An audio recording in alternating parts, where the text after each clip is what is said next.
The X-Men entered a new era in 2021, the Reign of X, which started back at the end of 2020. It was a time for the mutants to prosper and thrive, but there was still plenty of adversity for them to also overcome. Join me as we count down the biggest X-Men moments in Marvel Comics 2021. Number 10. Return of Stryfe. Stryfe ended up reappearing in the Cable series, which saw its final issue in 2021. Honestly, this series was also surprisingly another of my favorites from the current line. I saw the team up of two of my favorite creators in comics, Phil Noto on art and Jerry Dugan writing. An all-star team, to be sure. Eventually, Stryfe was the one revealed to be behind the kidnapping of mutant babies, and quickly became the main villain of the story and series, which both Kid Cable, or Young Cable, and his older self, Old Cable, had to team up to face. Stryfe is back, baby! And also he's got babies. Number 9. End of X Factor. While so many of these series have been praised and enjoyed by X-Men and Marvel fans everywhere, a new era of X-Men was also born from Jonathan Hickman and his creative team, breathing new life into mutant kind and reinventing and tweaking a lot of even the established history. While they did create a lot of series, sadly, some of these did have to be cancelled to make place for a even newer era that is headed our way, as the status quo will once again be somewhat shaken up. Though not as dramatically as was done during the Dawn of X era with the House of X and Powers of 10 series. X Factor was one of the series that did end, however, which, like many of the other series that also ended, was so bittersweet. Some of the members are moving on, like Polaris, who joins the new X-Men team, and Daken, aka Akahiro, who seems to be recruited for the Marauders team, while others will stick around. But while X Factor may still exist on Krakoa, it was time to say goodbye when it came to their team book. Goodbye. At least for now, anyways. For my own heart, the end of this series was a pretty big moment, so I don't know if you were there with me or if you were following along with X Factor, but whew, this book gave me feels. And friends, before we move on to the next spot, if you are loving this list, goodness knows a lot more happened in 2021 when it comes to the X-Men and all the X books, so be sure to let us know you love it, and I'm happy to give you a part 2. Honestly, there's so many things, I don't even know if 3 parts would be enough. Everything has changed. Number 8. Death of the Shadow King. In New Mutants, we saw an interesting turn in the series when we got 2 different New Mutants teams. The classic older New Mutants, who were often dealing with bigger missions, out in the world or out in space, and a team of New Mutants who were seemingly brought together by the Shadow King and pretty much operated exclusively on Krakoa. It seemed initially like the Shadow King might also be turning over a new leaf on Krakoa, but the truth of his nature was revealed when he ended up killing Gabby Kidney, aka Scout. However, the New Mutants would find out about his treachery and sought to defeat the Shadow King once and for all. And they actually succeeded, with the Shadow King dying but leaving Amal Farouk alive, which meant that he was finally free of the Shadow King's influence. Pretty big stuff. Number 7. Hellions Disband. One of the saddest moments came near the end of 2021 when it came to big X-book related moments. We got this one and everyone's favorite somewhat underdog of a series, Hellions. In the final issue, issue 18, the Hellions are forced to face the music after Orphan Maker is put on trial for breaking one of Krakoa's 3 major rules. As a result, Orphan Maker is sentenced to exile in the pit, and Nanny decides to go with him. The other members of the team are forced to disband by the council. Now directionless, they return to life even more dejected than when they began, with none of them really feeling at home any longer on the mutant island nation of Krakoa. So sad. It's a bittersweet milestone. Hopefully though, we'll continue to see more of these characters' journeys, or possibly see this roster of the Hellions reform at some point in the future.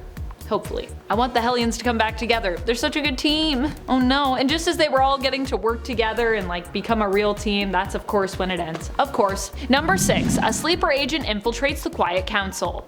If you've been keeping up with Inferno, you know near the end of last year in issue 2 of that special event series, we saw Colossus join the Quiet Council. Now, if you haven't been keeping up with the X-Force though, you might have missed the significance of this. It's pretty significant. That's right, Colossus is no longer seemingly in control of his body, and seems to have become a sleeper agent in the pages of X-Force. Russia's mutants for a long while have been working to take over Colossus and turn him into their own agent, and it seems in issue 24 of X-Force that they were finally successful, even getting him to kill his own new potential romantic partner, Kayla, who he seemed to care for dearly, and who was also trying to help him recover from trauma. No! Not good. And now he's on the Quiet Council. Number 5. Jonathan Hickman announces he's leaving. Jonathan Hickman will be on his way out the X door at Marvel Comics this year in 2022. But it was actually announced in 2021 that he would be leaving his creative position as head of X, which was when many of us reacted with, I think, some shock and some worry over the future of the X books that we'd come to fall in love with all over again over the past few years, since Hickman helped to revitalize the X-Men narrative and mutant kind, helping to build the mutant island nation of Krakoa we've all come to know and love. Hickman had plans for the X-Men, but they were to go off in 3 acts. The Rise with Dawn of X, the Reign with Reign of X, and following that we would have had the Fall. However, apparently Hickman's creative team were actually interested in continuing the narrative as opposed to ending it with that final chapter. Because of this, Hickman decided that he would take a step back and trust the team that he'd built to take over for him, creating and continuing with their own vision.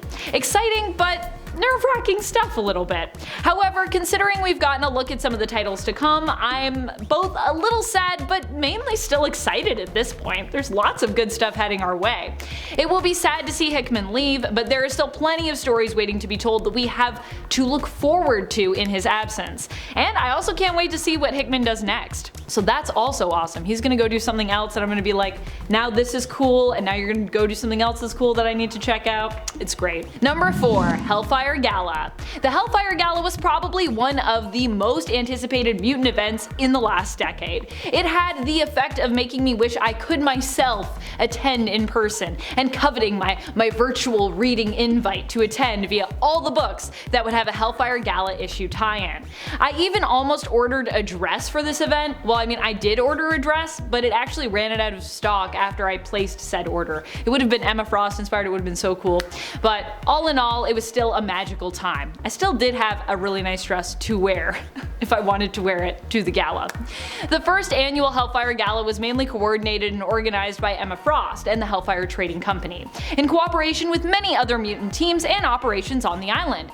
So many things happened throughout the night in terms of having great importance to the narrative, from the X-Men election to the beautiful psychic fireworks show, and to the much anticipated special announcement, which turned out to be about Krakoa extending their reach to a whole other planet in Planet-Size X-Men. Also, we got to follow Kurt's adventures as Nightcrawler as he wandered through the night and just got more and more intoxicated, which was also very fun.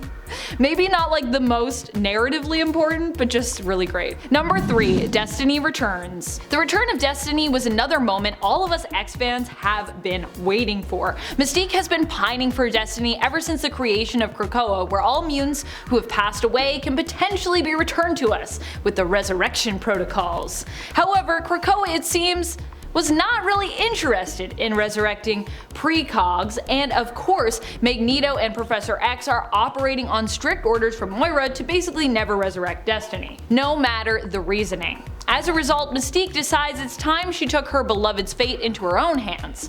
When she realizes that Krakoa will never basically give her what she wants, she uses her power set to impersonate her enemies and use their power and influence to get Destiny's DNA and then use it to resurrect her herself. Not only does Mystique bring Destiny back, but she also nominated her for a seat on the Quiet Council. And guess what? She also got it.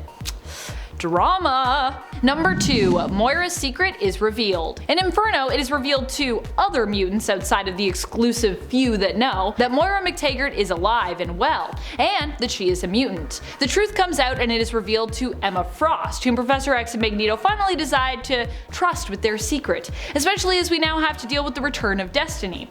However, it turns out that Emma is, not as understanding of their secrecy as they had hoped. As such, they instead make an enemy enemy out of the White Queen, who seems to be leaning more towards allying herself with Destiny and Mystique instead in the coming days. Moira, on the other hand, also seems to be interested in behaving a bit more recklessly. She ends up seemingly kidnapped by Orcus, but when Charles and Eric head in and try to save her, they learn it was all a trap, and it is revealed to us that Moira was actually kidnapped by Mystique and Destiny. Oh dear. In one foul swoop, they have acquired Moira and put Magneto and Professor X in a seemingly inescapable trap. So it got pretty crazy pretty quickly in Inferno. There's also so many things just from that series that I could talk about that are huge moments. Number 1. Introducing the Regent of Mars. One of the biggest moments had to be when Mars was revealed to have been terraformed by the mutants so that they could move Arakko there. Mutants had claimed Mars, something that Earth wouldn't soon forget, and possibly something that heroes also of Earth won't soon forget either. As Krakoa continued to extend their reach further into space in the Hellfire Gala issue of S.W.O.R.D., we'd learn who they appointed to govern and rule over their new planet. Of course, who better to act as the planet's guiding force and monarch, if you will, than Storm, aka Aurora Monroe. Kind of became like the Queen of Mars, which is pretty awesome. And so Storm would leave the Marauders and take on a new role as the Queen of Mars, or as it's known now, Planet Arakko, because it belongs to the mutants now, baby. What were some of your favorite comic book mutant moments from 2021? Are you excited for the next chapter in the overarching story of mutant kind? Do you hope that we get a second annual Hellfire Gala? I'm so ready for that. If that became a yearly event, that would be amazing. Are you reading along or keeping a finger on the pulse of the Inferno series? And how do you feel about Jonathan Hickman leaving the head of X position? Let us know your thoughts in the comments below. This has been Top 10 Nerd, and I'm your host Amanda McKnight. Till next time, you stay nerdy, YouTube.